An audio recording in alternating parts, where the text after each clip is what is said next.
Hello everyone, today we are going to talk with you about the project we are working on, the Emotion Garden, helping young children understand and grow with their feelings.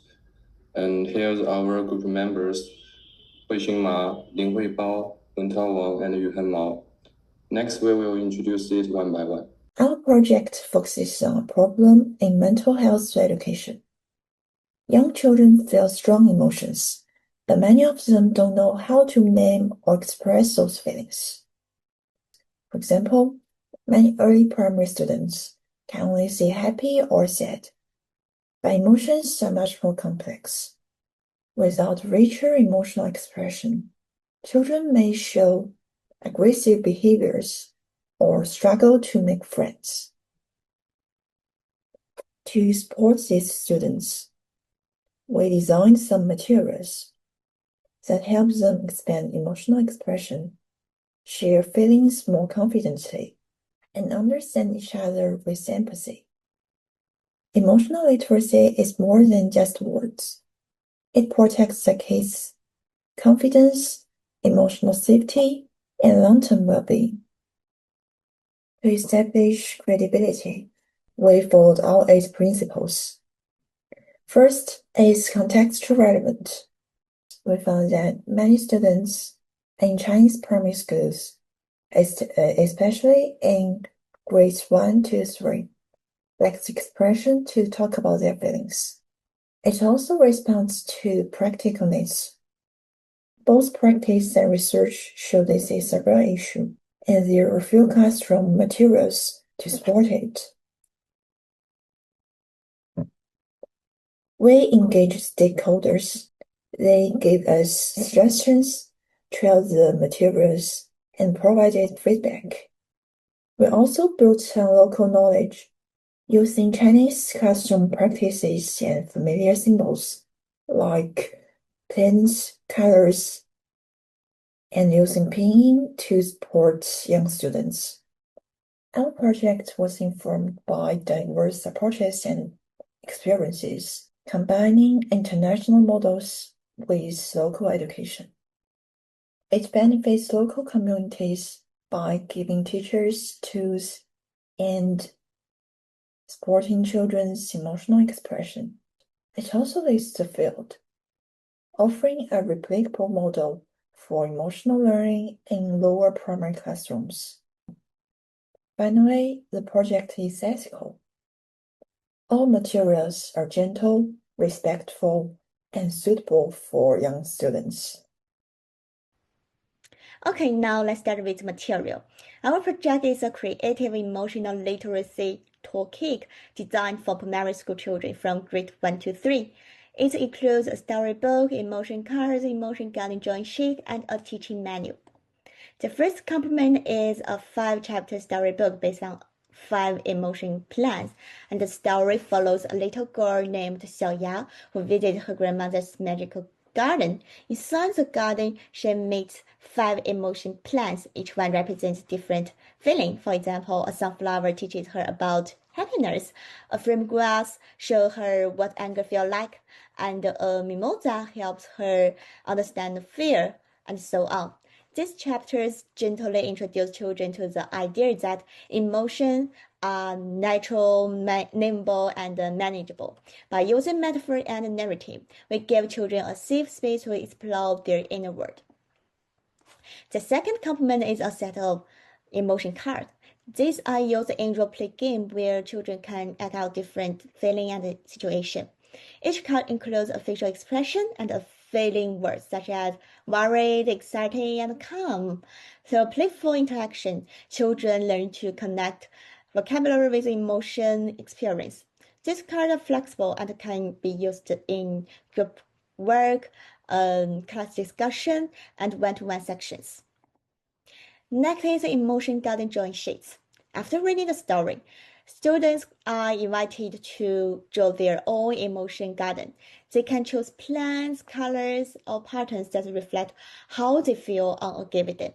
This part of the toolkit encourages reflection and emotion expression through art. The final element is a teaching manual. This guide is designed to help educators lead all the activities confidently and consistently. By providing structure for the teacher, we ensure that toolkit is practical and easy to use in real classroom. Okay, the next part is literature analysis. The first field is education psychology.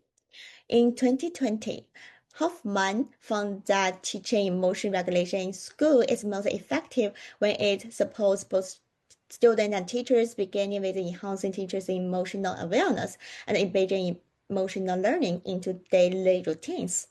The study used a practice-based design approach grounded in the RULER framework, which include tools like the mood meter and the feeling words curricula to help children recognize, label, and manage their feeling.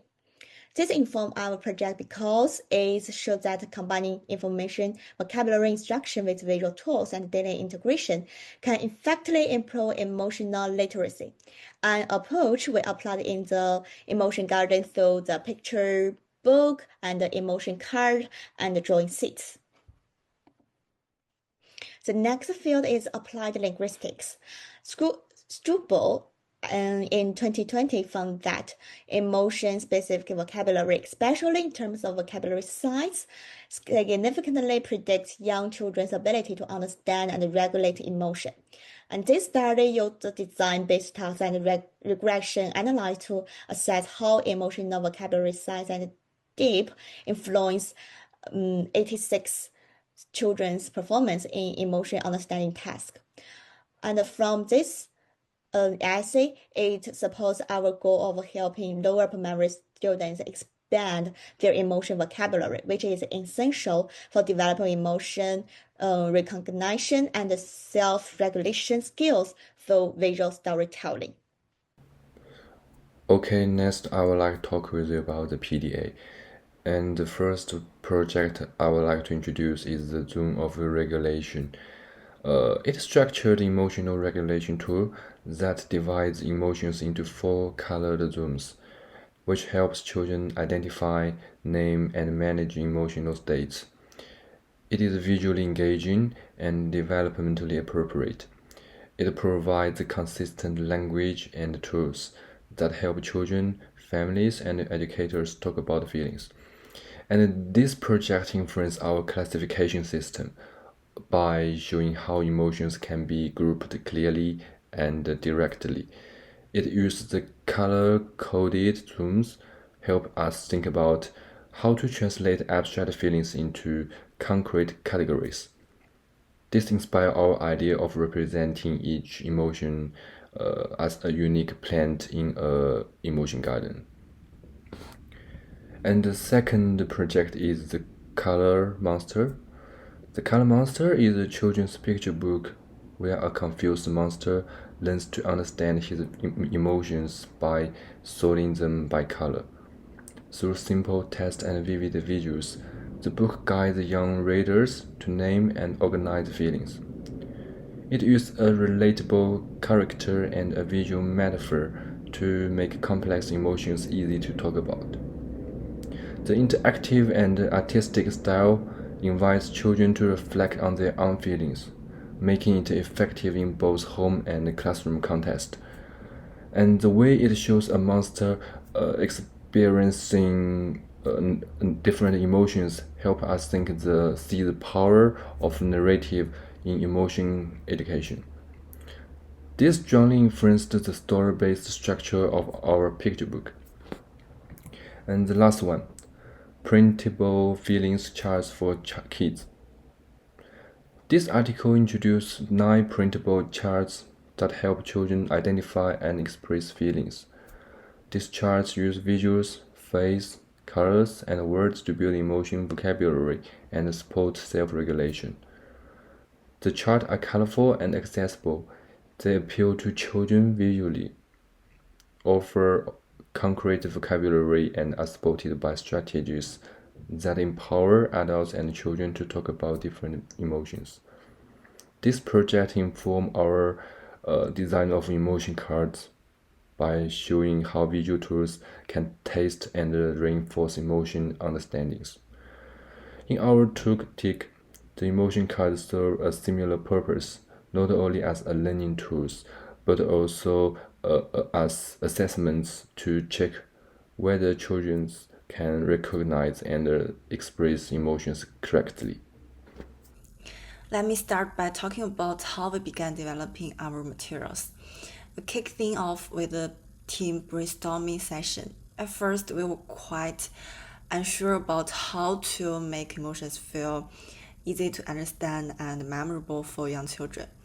But then we had an idea. What if we used plant as metaphors for emotions? So that idea became the foundation of our whole project. We developed 5 core emotion plants: sunflower for happiness, flame grass for anger, bluebell for sadness, mimosa for fear, moss for calmness. And each plant has its own personality and visual design, which helped us create characters and stories that children could connect with emotionally and visually. But we didn't stop at being creative. We also grounded our design in theory. We looked into literature on emotional education to understand how to express feelings in ways that are developmentally appropriate.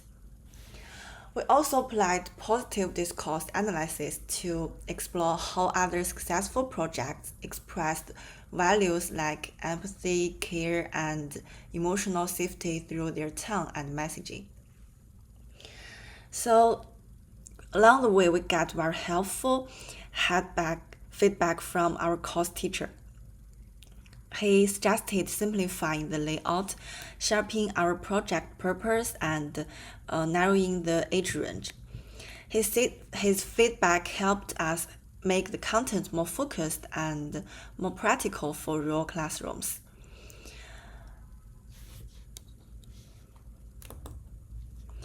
To further developing our materials, we collaborated with a psychology scholar from the University of Edinburgh. She helped us understand how children process emotions and gave us a guidance on how to adjust the emotional depth and story structure. This made our materials more age-appropriate and psychologically sound. So we produced 4 core materials: a 5-chapter picture book, a set of emotion cards for classroom role play, and a worksheet called My Emotion Garden for creative self-expression, and a lesson plan.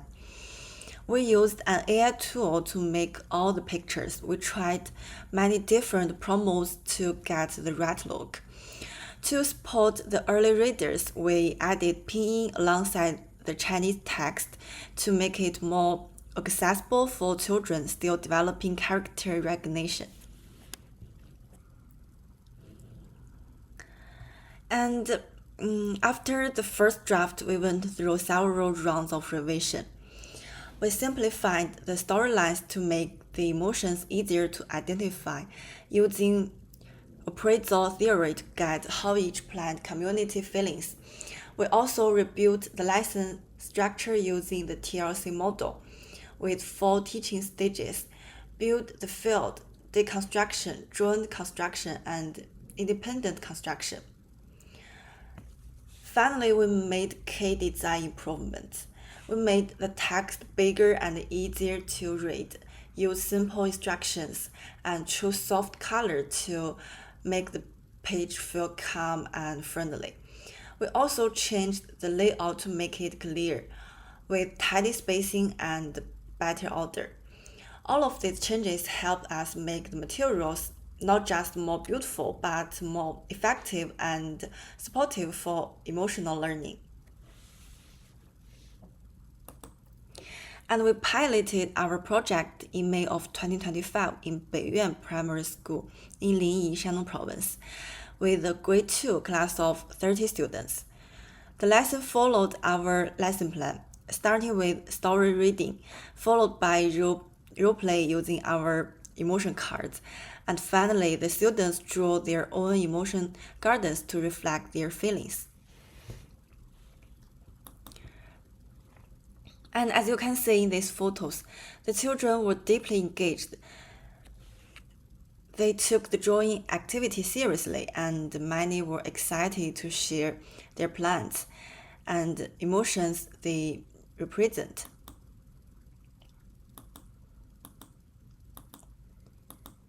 Some students even combined emotions to create new plans, which showed more advanced emotional awareness.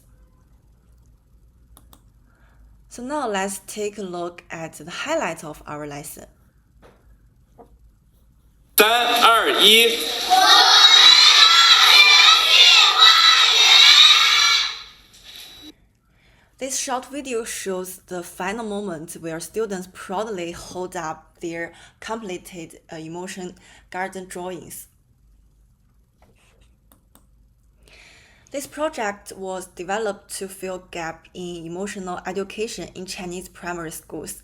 It's based on theory, expert collaboration, and a deep understanding of children's developmental needs.